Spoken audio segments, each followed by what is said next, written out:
So hello Shero and welcome to the lecture number 77 of electrochemistry of the inorganic chemistry series which is started from the lecture number 76 से हमारा inorganic का chapter number 5 शुरू हो गया है जिसका नाम है electrochemistry।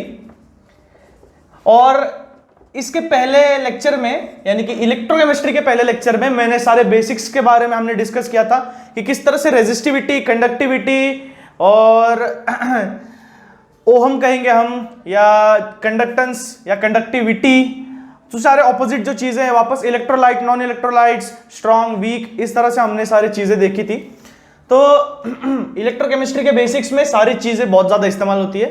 तो सबसे पहले एक बात बता दूं मैं कि जितनी चीजें इंट्रोडक्शन में छूट गई हैं वो धीरे धीरे करके आज टेक्स्ट बुक आई हैव मैंने सामने रखी है, तो जितने बेसिक्स में हमारी बातें छूट गई उसको हम एक एक करके कवर करेंगे, ठीक है। So the lesson starts with electrochemistry and it starts with what is the redox reaction. Redox reaction is basically simultaneous oxidation and reduction जिसका मैंने जिक्र किया था लेक्चर नंबर 76 में, okay. The introduction starts with the electricity concepts about the electrons, electrochemical cells, dry cell जिसका concept हमने पिछली बार discuss किया, इलेक्ट्रिक कंडक्शन के बारे में बोला हमने, मेटेलिक कंडक्शन और आयोनिक कंडक्शन। अब दो तरह के कंडक्शन होते हैं, ध्यान से देखना। कंडक्शन दो तरह के होंगे, एक तो मेटेलिक कंडक्शन होगा, ठीक है, एक मेटेलिक कंडक्शन होगा और एक होगा ionic conduction, okay. One is metallic conduction और दूसरा होगा आयोनिक कंडक्शन। मेटेलिक कंडक्शन में मेटल्स जो हैं उनके आउटर मोस्ट इलेक्ट्रॉन्स यानी कि कंडक्शन बैंड जिसको कहते हैं, कंडक्शन बैंड वो बैंड है, वो सेट ऑफ, वो पेयर ऑफ इलेक्ट्रॉन्स है जिसकी वजह से क्या होता है, इलेक्ट्रिसिटी फ्लो होती है, the charge travels and it takes electricity with it, और क्या बोलते हैं उसको, करंट फ्लो होता है। आयोनिक कंडक्शन में उस कंपाउंड का एक्वियस सॉल्यूशन बनाना पड़ता है जिसकी वजह से आयंस रिलीज होंगे और ये होंगे मेरे चार्ज कैरियर्स, ये करंट को फ्लो करवाएंगे, ठीक है। सो इन दोनों में इतना फर्क है कि यहां पे जो चार्जेस मिलते हैं वो सिंगल चार्ज है, बस इलेक्ट्रॉन्स नेगेटिवली चार्ज, और यहां पे आयंस मिलेंगे दोनों तरह के, फॉर एग्जाम्पल Na+Cl-, और ये ions these are responsible for conduction of electricity, okay. So this is metallic conduction, ionic conduction. और आगे हमने देखा था, अच्छा यहां पे भी देखो दिया गया है ओम्स लॉ, फिर उसके बाद कंडक्टिविटी जिसको जी से बोला गया है, और एक हमारा रह गया था कि जैसे रेजिस्टेंस का यूनिट है ओहम, उसी तरह से कंडक्टिविटी का रेजिस्टेंस है ओहम इनवर्स, और इसको कहा जाता है एस यानी कि सीमेंस, एस यानी कि Siemens, the founder of the conductivity concept. So इसका यूनिट है ओहम इनवर्स या इसको कह सकते हैं सीमेंस, ठीक है। तो कंडक्टेंस का यूनिट सीमेंस लिखना है, एस लिखना है आपको कैपिटल में, okay. So please remember this और note it down, it is asked many times in the MCQs. So conductivity वो भी हमारा कल खत्म हो गया था कि जिस तरह से रेजिस्टेंस जो है it is directly proportional to L/A, तो similarly conductivity will be directly proportional to A/L, okay. तो फिर जो भी मेरा इनवर्सली प्रोपोर्शनल की साइन को हटाने के बाद जो भी मेरा आता है इक्वल टू के बाद ratio, so it is Ka/L where K is analogous to rho resistivity, where K is conductivity, okay, K is conductivity. So जैसे रो का यूनिट में लिखता हूं ओहम मीटर, उसी तरह से कंडक्टिविटी का unit I can write ohm inverse and metre inverse, and which can give me ohm inverse I can write it as siemens and siemen per metre I can write it as conductivity unit. तो इस तरह से थोड़े थोड़े transition है, बहुत basic है, पता होने चाहिए, जो कि काम आते हैं। यानी कि देखो ओहम इनवर्स, मीटर इनवर्स, और मैंने S/M लिख दिया, तो ये दोनों एक्चुअली सेम ही है, लेकिन क्या होता है अगर आपको पता नहीं है ना तो थोड़ी सी दिक्कत आ जाएगी। सो it is the small things which matter, so I hope you will write it down, okay. तो यहां तक हो गया कंडक्टिविटी। अब कंडक्टिविटी तो खैर ठीक है, कंडक्टिविटी बेसिकली बताता है कि इलेक्ट्रिकली फ्लो कितना हो रहा है मेरा charge from one point to another, उसकी कंडक्टिविटी कितनी है, the capacity to flow, the capacity of the charges to flow to conduct electricity is called conductivity basically, अगर साफ शब्दों में कहा जाए। लेकिन यहां पे इन्होंने एक प्रॉब्लम अराइज की है, प्रॉब्लम ये है मेरी कि अगर इलेक्ट्रोलाइटिक कंडक्टिविटी यानी कि किसी भी सॉल्यूशन में इलेक्ट्रोलाइट्स में कंडक्टिविटी मुझे कंपेयर करनी है, यानी कि किसकी कंडक्टिविटी ज्यादा है किसकी कम है, तो सिर्फ कंडक्टिविटी उस प्रॉपर्टी से मैं मेजर नहीं कर सकता, I need something else to compare the conductivities of 2 or 3 solutions or more solution to choose the proper solution so that I can conduct the electricity as much as I want according to my compatibility. ठीक है, तो conductivity में देखो, conductivity में एक concept आएगा जिसका नाम है मोलार कंडक्टिविटी। क्या नाम है इसका? Molar conductivity. यानी कि मोलार कंडक्टिविटी उसका हिसाब रखता है कि देखो, तुमको पता है इलेक्ट्रोलाइट्स क्या करते हैं, अपने रिस्पेक्टिव आयंस में सबसे ज्यादा जल्दी एक्वियस सॉल्यूशन में, ठीक है, सबसे ज्यादा जल्दी वो लोग एक्वियस सॉल्यूशन में अपने आयंस को रिलीज कर देते हैं, आयनाइजेशन हो जाता है, और फिर the more the number of ions the more is what we say, the more is the conduction. Okay, उसी तरह से जितनी ज्यादा आयंस होंगे हमारे पास, उतने ज्यादा चार्ज कैरियर्स होंगे, उतने ज्यादा इलेक्ट्रिसिटी बहेगी, that much will be the flow. So molar conductivity हिसाब रखता है कि किसी भी सॉल्यूशन का कॉन्सेंट्रेशन कितना है, ठीक है, किसी भी सॉल्यूशन का कॉन्सेंट्रेशन कितना है। तो अगर अलग अलग कॉन्सेंट्रेशन के सॉल्यूशंस होंगे या अलग अलग तरह के दूसरे अलग अलग सॉल्यूशंस होंगे, एसिटिक एसिड ले लो, पोटेशियम हाइड्रोक्साइड ले लो, NaCl ले लो, HCl ले लो, तो अलग अलग सॉल्यूशंस के अलग अलग कंडक्टिविटीज होंगे। So that's the reason molar conductivity depends on the concentration. So molar conductivity का सिंबल है ये, ठीक है, इसको कहते हैं लैम्बडा। क्या कहते हैं? लैम्बडा, ग्रीक में, क्योंकि लैम्बडा ये भी है लेकिन ये कैपिटल लैम्बडा है, ठीक है, ये लेटर्स है, बस ग्रीक में लेटर्स है इसलिए आपको नए लग रहे हैं, ये एक्चुअली ग्रीक के लेटर्स है ना, alpha, beta, gamma, theta, lambda, ये कैपिटल लैम्बडा है। तो मोलर कंडक्टिविटी के लिए आपको कैपिटल लैम्बडा का इस्तेमाल करना है, and you will spell it out और read it out as lambda only, ठीक है।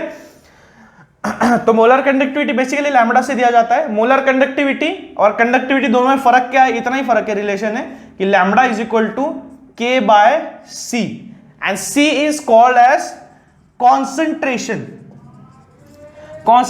of any given solution. Okay, so concentration का यूनिट तो हमको पता है, concentration का यूनिट है मोल्स पर मीटर क्यूब, है ना, कितने मीटर क्यूब में कितने मोल्स हैं, तो जितने ज्यादा मोल्स होगी उतनी ज्यादा कंडक्टिविटी होगी, तो उतनी ज्यादा मोलर कंडक्टिविटी होगी। तो कॉन्सेंट्रेशन का रहना जरूरी है, अगर कॉन्सेंट्रेशन कम है तो भी मोलर कंडक्टिविटी में फर्क पड़ेगा।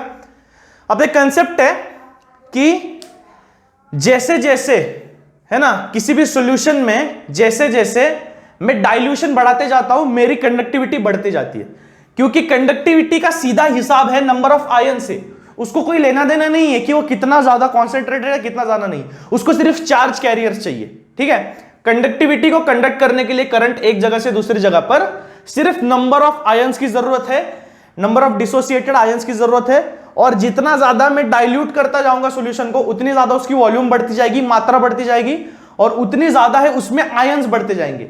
लेकिन जब जब मैं डाइल्यूट करूंगा सबसे ज्यादा, है ना, डाइल्यूशन की तरफ मैं रीच करता जाऊंगा, वैसे वैसे मैं कॉन्सेंट्रेशन की तरफ ऑपोजिट में बढ़ता जाऊंगा, क्योंकि डाइल्यूशन यानी कि क्या, और पानी डाल रहा हूं, और कॉन्सेंट्रेशन यानी कि कॉन्सेंट्रेटेड सॉल्यूशन है, यानी कि क्या, कोई सब्सटेंस है उसमें, फॉरेन सब्सटेंस है, अगर पानी ज्यादा डाल रहा हूं तो उसकी कॉन्सेंट्रेशन में कम करते जा रहा हूं। सो डाइल्यूशन की तरफ जैसे जैसे जैसे बढ़ता जाएगा वैसे वैसे क्या होगा, कंडक्टिविटी भी बढ़ती जाएगी। लेकिन एक पॉइंट है जहां पे जिसके आगे कंडक्टिविटी का बढ़ना बंद हो जाता है। सो वो चीज समझनी है हमको, ठीक है। समझ लो 100 सेंटीमीटर क्यूब मेरे पास एक पानी है, ठीक है, एक सॉल्यूशन है मेरे पास 100 मीटर क्यूब का, ठीक है, और उसमें समझो नंबर ऑफ मोल्स जो है, नंबर ऑफ मोल्स है कुछ 8 × 10⁻20 नंबर ऑफ मोल्स है, ठीक है, इतने सारे मोल्स है उसमें, ये जो सारे हैं ये करंट कंडक्ट करने वाले हैं, ठीक है। तो इतना मेरे पास 100 सेंटीमीटर क्यूब वॉल्यूम में 8 × 10⁻20 नंबर ऑफ मोल्स मेरे पास आयंस है जो कि इलेक्ट्रिसिटी कंडक्ट करेंगे। अब मैंने क्या निकालने की कोशिश की, मैंने कहा कि भाई 1 सेंटीमीटर क्यूब पर 1 सेंटीमीटर क्यूब में कितने मोल्स होंगे, मेरे को जरा बताओ, पर 1 सेंटीमीटर क्यूब में कितने ज्यादा मोल्स होंगे, कितने मोल्स होंगे। अब देखो पूरे 100 सेंटीमीटर क्यूब में तो 8 × 10⁻20 मोल्स है, तो मैंने पूछा 1 सेंटीमीटर क्यूब में उसी सॉल्यूशन के कितने मोल्स होंगे, तो बेसिकली क्रॉस मल्टीप्लिकेशन कर लो, so you will get it as 1 centimetre cube में मेरे पास रहेगा 8 into 10⁻20 divide by 100 which will give me 8 into 10⁻18 number of moles per 1 centimetre cube of solution. इतना मेरा 1 सेंटीमीटर क्यूब में आ रहा है। अगर मैंने क्या किया कि ये जो 100 सेंटीमीटर क्यूब वॉल्यूम है मैंने इसको डाइल्यूट कर दिया, यानी कि इसमें पानी मिला दिया। अब पानी मिलाने के बाद क्या होगा, कॉन्सेंट्रेशन तो घट जाएगा, कॉन्सेंट्रेशन तो घट जाएगा लेकिन वॉल्यूम बढ़ जाएगा, वॉल्यूम इंक्रीज हो जाएगा।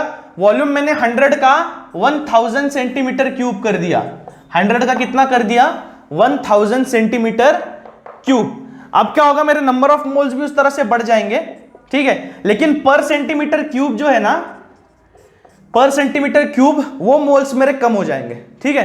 सो व्हाइल इंक्रीजिंग डाइल्यूशन और when you want to increase number of moles, यानी कि क्या बेसिकली, अब देखो करंट ही कैरी करना है, नंबर ऑफ आयन ज्यादा ही चाहिए, मतलब पानी का एक सॉल्यूशन है उसमें, तो पानी और डाल दो और आयन्स बढ़ जाएंगे, क्या ही फर्क पड़ता है ना। लेकिन उस तरह से क्या होता है कि जो मेरे नंबर ऑफ आयन्स है पर सेंटीमीटर क्यूब, वो कॉन्सेंट्रेशन के घटने की वजह से पर सेंटीमीटर क्यूब में एरिया वाइज कम हो जाते हैं, ठीक है। So that's the reason conduction becomes a bit low if you dilute more. By dilution it increases, yes the conductivity increases but at a threshold limit, okay, उतना याद रखना है बस।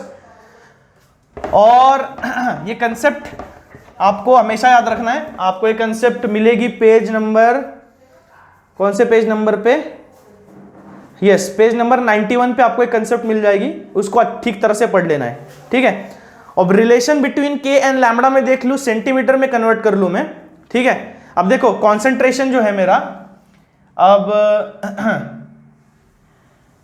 PV is equal to nRT, ये मेरा ideal gas law का relation है, चलो इसको भूल जाओ, ठीक है, इसको नहीं देखना है, बस कॉन्सेंट्रेशन का मेरा फॉर्मूला मुझे देखना है। कॉन्सेंट्रेशन, कॉन्सेंट्रेशन, कॉन्सेंट्रेशन किसी भी सॉल्यूशन का इस तरह से निकालते हैं कि समझो नंबर ऑफ मोल्स कोई मेरे सब्सटेंस प्रेजेंट है किसी भी सॉल्यूशन में, किसी भी सॉल्वेंट में, तो कितने नंबर ऑफ मोल्स हैं और पूरा वॉल्यूम कितना है सॉल्यूशन का, तो उस तरह से मेरा डिसाइड होता है concentration.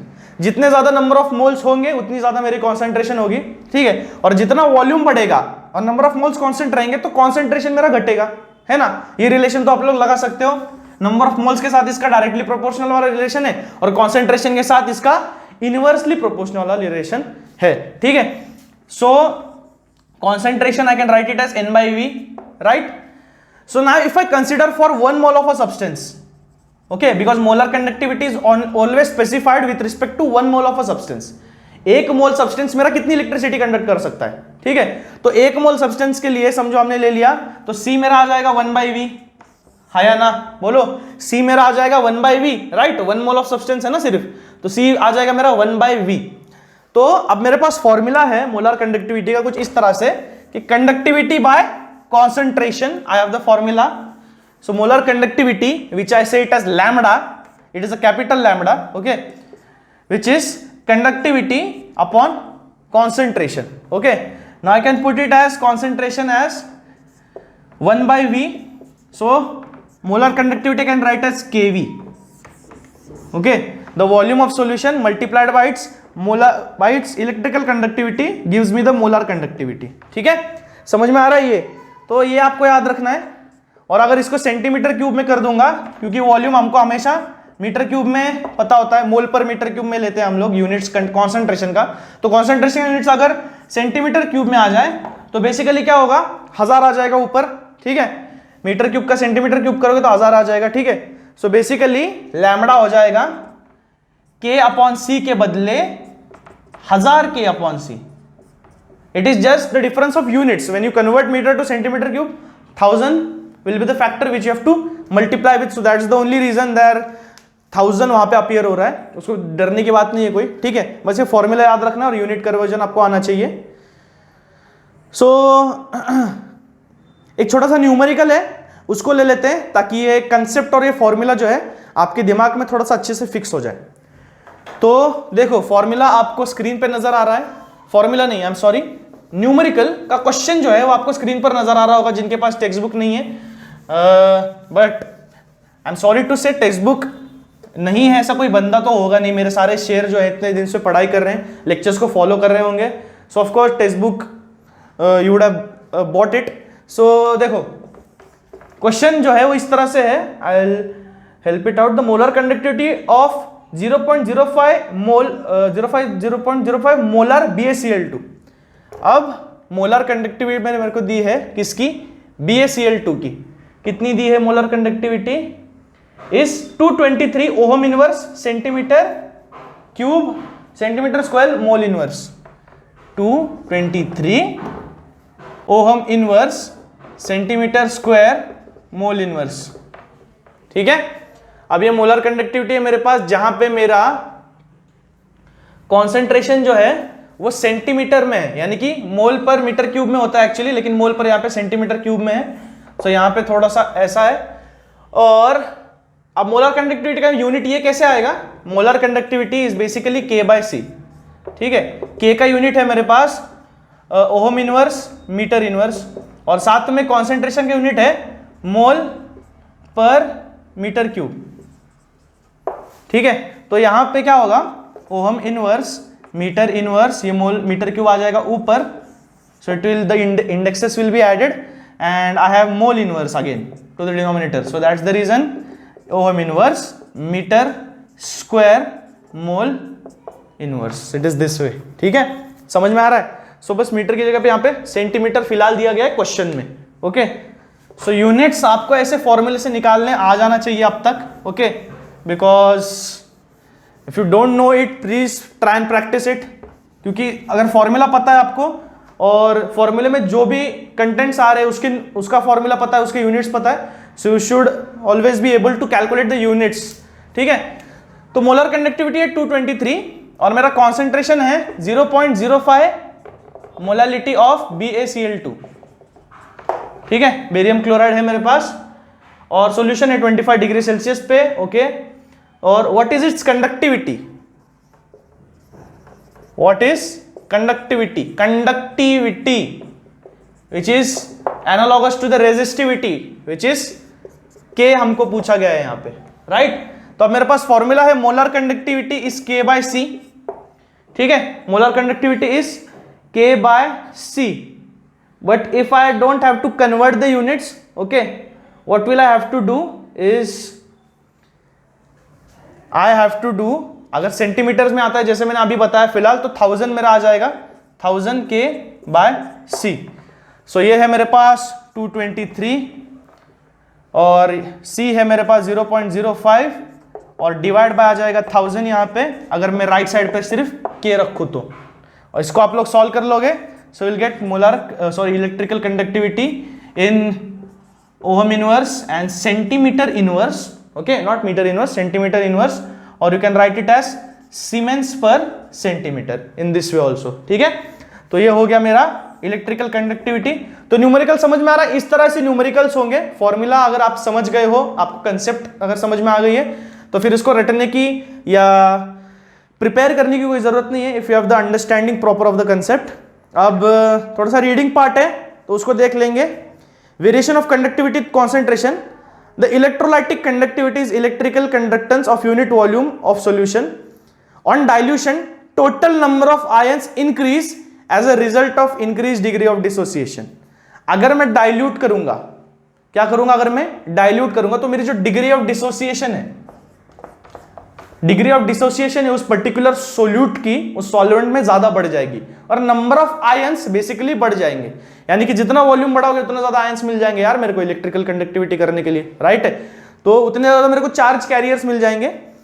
And increase in the total number of ions is not proportion of dilution, therefore the number of ions per unit volume of solution decreases, this results in the decrease of conductivity, decrease in concentration of solution. अब जैसे मैंने बताया example दे करके कि अगर आप ऐसा logic लगा रहे हो कि जितना ज्यादा मैं पानी डाल दूंगा उतने मेरे पास आयंस हो जाएंगे, उतने मेरे इलेक्ट्रिकल कंडक्टिविटी बढ़ती जाएगी, सो this is a very very wrong logic. जितना ज्यादा मैं डाइल्यूशन करता जाऊंगा बेशक मेरे नंबर ऑफ मोल्स बढ़ जाएंगे, बेशक डिग्री ऑफ डिसोसिएशन की वजह से नंबर ऑफ मोल्स बढ़ जाएंगे, लेकिन पर सेंटीमीटर क्यूब में मेरे बहुत ज्यादा फर्क पड़ेगा। जैसे मैंने अभी एग्जांपल लेके आपको 5 मिनट पहले बताया, सो यहाँ पे ये एग्जांपल है, आप इसको अच्छे से पढ़ लेना. I have explained it 5 minutes earlier before this concept. So please try and see it properly. और नहीं समझ में आ रहा है तो प्लीज आप लोग वापस पूछ सकते हो. मोलर कंडक्टिविटी जैसे मैंने बताया 1 मोल के रिस्पेक्ट टू कि 1 मोल इलेक्ट्रोलाइट कितना ज्यादा कंडक्ट कर सकता है मेरी इलेक्ट्रिसिटी को, वो बताता है मोलर कंडक्टिविटी. ठीक है. तो अगर इसमें वेरिएशन आता है कि स्ट्रॉन्ग इलेक्ट्रोलाइट्स और वीक इलेक्ट्रोलाइट्स किस तरह से मोलर कंडक्टिविटी को हैंडल कर सकते हैं, तो देखो यहां पे क्या दिया है. स्ट्रॉन्ग इलेक्ट्रोलाइट्स की जितनी ज्यादा डाइल्यूशन करोगे उतनी ज्यादा रैपिडली मोलर कंडक्टिविटी बढ़ती जाएगी. क्यों? क्योंकि स्ट्रॉन्ग इलेक्ट्रोलाइट्स में ऐसा होता नहीं है कि H+ और Cl- 100% डिसोसिएट हो जाए. ऐसा होता है क्या? ऐसा ही होता है भाई. H+ Cl- डालोगे ना, इतने ज्यादा स्ट्रॉन्ग इलेक्ट्रोलाइट है 100% डिसोसिएट हो जाएंगे. जितना ज्यादा डाइल्यूशन करोगे उतनी ज्यादा इनकी मोलर कंडक्टिविटी बढ़ती जाएगी, है ना. उतनी ज्यादा इनकी मोलर कंडक्टिविटी बढ़ती जाएगी क्योंकि उतना ज्यादा डिग्री ऑफ डिसोसिएशन जो है मेरा बढ़ता जाएगा. जो अनडिसोसिएटेड है वो भी डिसोसिएट होते जाएंगे, सारे के सारे. तो सब डिसोसिएट हो गए A to Z. तो एक ऐसा पॉइंट आएगा कि जितना भी डाइल्यूट कर लो मोलर कंडक्टिविटी बढ़ने नहीं वाली है. ठीक है. सो यहां पे क्या बोलते हैं, infinite dilution. Infinite dilution point. Infinite dilution यानी कि एकदम जितना मर्जी डाइल्यूशन कर लिया, इतने सारे नंबर ऑफ आयंस हो गए चार्ज कैरी करने के लिए, बहुत ज्यादा. इनफाइनाइट डाइल्यूशन मैंने कर दिया. और we can say it infinite dilution. तो कॉन्सेंट्रेशन कितना होगा?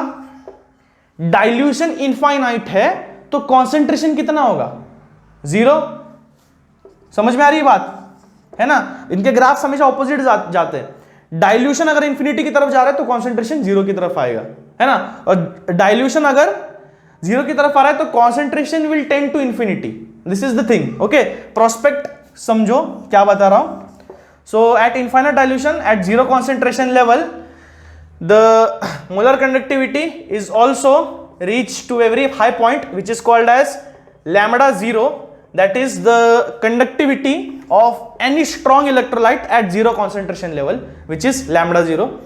तो कोलरॉस्ट जो मेरा लॉ है, Kohlrausch, okay, it's a law naming that he found relation between the zero conductivity and the normal molar conductivity which is given in the square root terms. It's an empirical equation, उसका कोई proof नहीं है, सीधा formula है. ठीक है, कि lambda is equal to lambda 0 minus K under root C. K नहीं है, sorry, A under root C आ जाएगा. और A की वैल्यू यहां पे स्पेसिफाइड है. A is a constant for strong electrolytes, plot of lambda versus. ठीक है, तो यहां पे A कांस्टेंट है मेरा, जो कि कॉन्सेंट्रेशन टर्म्स में है. और अब देखो यहां पे कॉन्सेंट्रेशन अगर मैंने 0 कर दिया तो क्या हो जाएगा? Under root of 0. ठीक है, तो ये बहुत ही ज्यादा क्या बोलते हैं उसको, कॉम्प्लेक्स इक्वेशन बन जाएगा. So under root of 0 will be 0 again and lambda 0. तो ये टर्म मेरी 0 हो जाएगी basically. So it will be lambda is equal to lambda 0 अगर कॉन्सेंट्रेशन 0 आ जाएगा. तो मेरी मोलर कंडक्टिविटी जो है वो एकदम 0 लेवल की जो मोलर कंडक्टिविटी वहां पे पहुंच जाएगी अगर C 0 हो गया तो मेरा. ठीक है. सो ये कंडीशन कब आती है? इनफाइनाइट डाइल्यूशन पे. सो ये रिलेशन है मेरा, एम्पिरिकल रिलेशन मोलर कंडक्टिविटी और कॉन्सेंट्रेशन के बीच में. और वीक इलेक्ट्रोलाइट्स का भी कुछ ऐसा ही सीन है.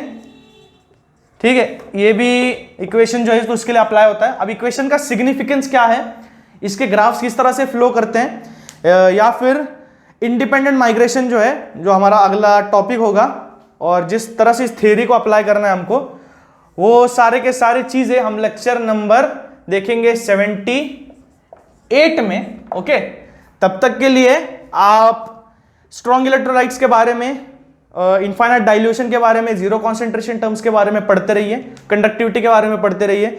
मोर एंड मोर आप न्यूमेरिकल जितने हो सके उतने ज्यादा सॉल्व करिए मोलर कंडक्टिविटी और नॉर्मल कंडक्टिविटी के रिलेशन के बीच में.